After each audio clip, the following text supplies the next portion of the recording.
Welcome back, guys. Right now, we'll be talking about the Codex Gigas, which is also popularly known as...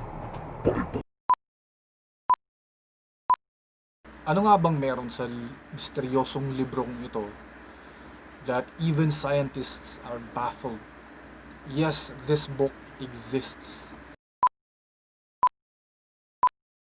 So the story begins at around the 13th century inside a Benedictine monastery in Bohemia. Bohemia is a region in modern-day Czech Republic. The story begins with a monk. Now, this monk who happens to be a scribe. It was said that this monk committed a very grave offense.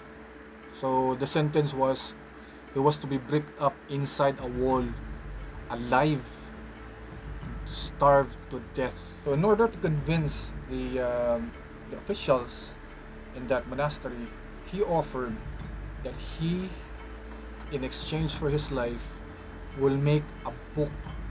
Now this book will contain all human knowledge. At first parang ayaw maniwala ng mga in charge ng monastery because part of the deal is that he will finish this book in one night. If he can't deliver in this time period, tuloy ang sentensya. So since this book was supposed to contain all the knowledge of human history, syempre ang haba ng librong to. So this also includes, just to give you an example, the whole Bible. Isipin mo yun, yung buong Biblia nga lang, ang hirap sulat yun, just overnight, di ba? And that is just one of the things that this book is supposed to contain. The story goes that during around midnight, parang nangangalay na yung kamay niya sa kakasulat, he realized that hindi niya kayang gawin to in that short of a time frame. So what he did in desperation, he called out to the devil himself and struck a deal that if tutulungan siyang mabuo tong librong to, so in exchange for the help that will be coming from the devil, he bargained for his soul. So of course the devil obliged and helped him finish the book, and the rest is history. Not much has been recorded about what happened to this monk after the deal or after he delivered the book. I would leave that to your imagination kung ano nangyari pa. Going back to the book, the reason why it's called the Devil's Bible, by the way, just a disclaimer, okay? This book is no way in relation to Satanism, or I'm not promoting Satanism. I'm just giving you a piece of history. The reason why it's called the Devil's Bible is because, interestingly, in one full page of the book, there is an illustration that depicts the devil himself. Unlike what you're used to, as you can see, the image of the devil is very different. Now, he has his face is different, his horns are different. The devil even has two tongues, apparently. And he is naked with exemption of the cloth loin. It is a sign that that person is royalty. And since the devil himself is a prince, so hindi naman mahirap i-accept na he is depicted as royalty. Diba? Along with this book is of course a curse. Now it is said that when this particular monastery who holds the book originally was in financial troubles, they resorted to selling the book to another Benedictine monastery in the area. So after they released the book, syempre during those years in human history, uso pa yung giyera.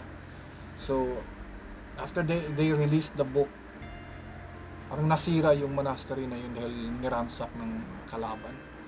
In the hands of the new host, this other Benedictine monastery, parang minalas-malas din sila. They decided to lend the book someplace else, and fortunately enough for them, may taong willing namang ampunin yung librong yun. And that person is no less than the Holy Emperor himself, which is Rudolph II in Prague in 1593. In his care, parang na-obsessed si King Rudolph dito sa librong to kasi masyado siyang na-amazed sa content ng librong to, that the people around him noticed na parang napraning na siya sa librong to. Masyado siyang obsessed, so much so na parang the people had enough. Parang wala na rin kasi siyang kwenta bilang hari, so they overthrew him. I guess the book also worked its curse on the Holy Emperor himself. Eventually, this book found its way into its present home, which is the Royal Library in Stockholm. If you don't know where that is, Stockholm is the capital of Sweden. This book drew a lot of attention from people around the world. That includes scientists. So experts and researchers asked for a chance to review or to look at the book to see if there's some truth to the stories about this book. So it took them a long time daw, but eventually they were given a chance to review the book only for a short period. Ito yung interesting facts, guys. What the scientists or the researchers found, the science shows that the parchment, kasi parchment ang gamit sa papel na to made of donkey or sheepskin, yung mga old school na klase na papel. So the parchment, the materials used for the ink, and the penmanship of the author of the book is consistent. What you need to know is that the experts believe that for people to complete a book like this, and I repeat, people, hindi lang isang tao, for them to complete a book of this magnitude, it will take about 30 years. As you can see, this monk apparently is an expert scribe. He's an expert in calligraphy. Makikita nyo sa fonts niya, sa illustrations niya. So these experts have concluded that this book that supposedly will take 30 years to complete has been done by one single scribe.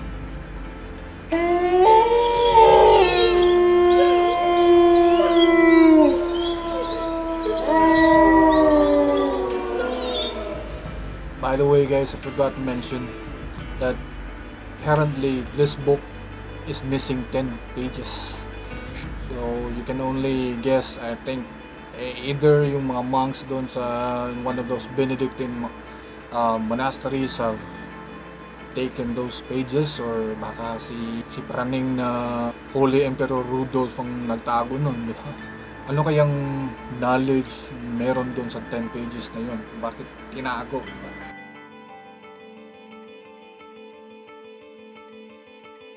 Alright guys, salamat, and till next time.